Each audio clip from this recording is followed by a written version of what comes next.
Welcome to the deep dive. Today, we're really getting into the life of Gabrielle Chasnel. Better known as Coco Chanel, of course, an absolute legend. Exactly. Our mission is sort of distills her journey. It was radical, complex, sometimes controversial.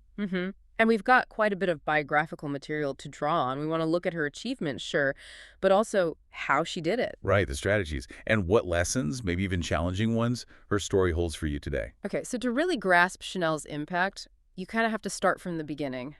And it wasn't glamorous. Not at all. Born 1883, illegitimate, her childhood, tough is an understatement. Very tough. Her mother died young when Gabrielle was just, 12?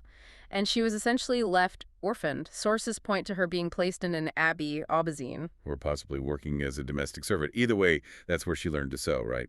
Those foundational skills. Precisely. Meticulous skills learned out of necessity. And that famous nickname, Coco, that came later from a sort of side hustle. Yeah, around 1907, 1908.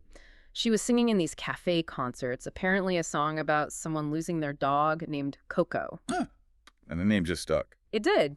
But she channeled that drive. Her move into high fashion, becoming a couturière, was really powered by a need for independence. And she had help there initially. She did. Arthur Capel, he was a key figure lover, mentor, financial backer for her first shop. That was Chanel Modes, the hat shop, 1910. That's the one, Rue Cambon, Paris. And her style, even then, was simple, quite stark compared to the fashion of the day. Avant-garde, really. Okay, let's talk about that revolution. Liberating the female body, that's the headline.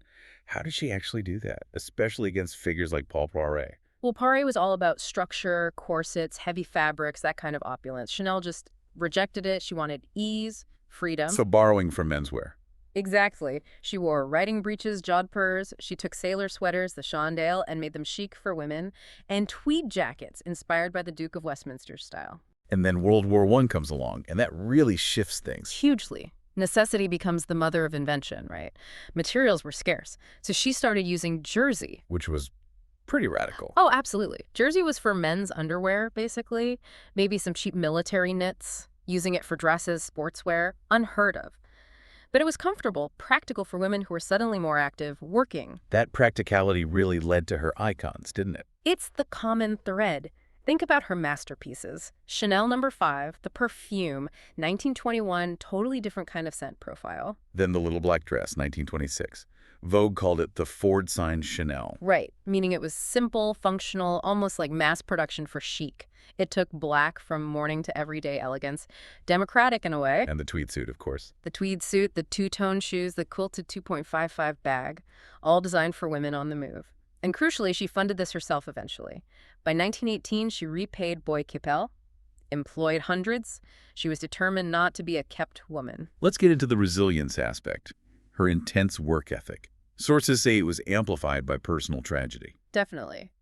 Capel's sudden death in 1919 was absolutely shattering for her. She famously said, "In losing Capel, I lost everything." Wow. But instead of collapsing, she threw herself even deeper into her work. The period right after his death is when some of her biggest successes happened, like No. 5 and the little black dress. So the lesson there for you, listening, is maybe about channeling grief, transforming loss into focus. It seems that way for her. Intense work as a coping mechanism, but also as a strategic driver. It's powerful. And that drive didn't stop.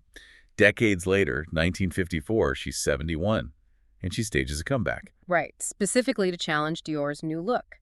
She hated it, the corsets, the pinched waists. It went against everything she stood for. Back to restrictive clothing. Exactly. So she brought back her simple, comfortable, almost androgynous silhouettes, a real statement against that kind of forced femininity. It shows incredible conviction. But there's a twist, isn't there? A kind of provocative thought about innovation becoming rigid. There is. For all her work liberating women's bodies, freeing them from corsets, later on, sources say she refused to shorten skirt length. She apparently wouldn't raise hemlines above the knee. Why not? She thought knees were ugly. Laid was the word she supposedly used. That's fascinating. The ultimate innovator draws a line. It is. It makes you think, right? Can your own revolution eventually box you in? So, the final takeaway. Chanel's life shows us what?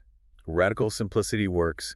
Independence is key. All of that, yes. Hard work, strategic vision, independence. They build legacies.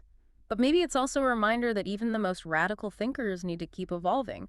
Otherwise, your own breakthrough ideas can become the next set of rules. Really complex legacy to unpack. Thanks for diving deep with us. Absolutely. She certainly gives us a lot to think about.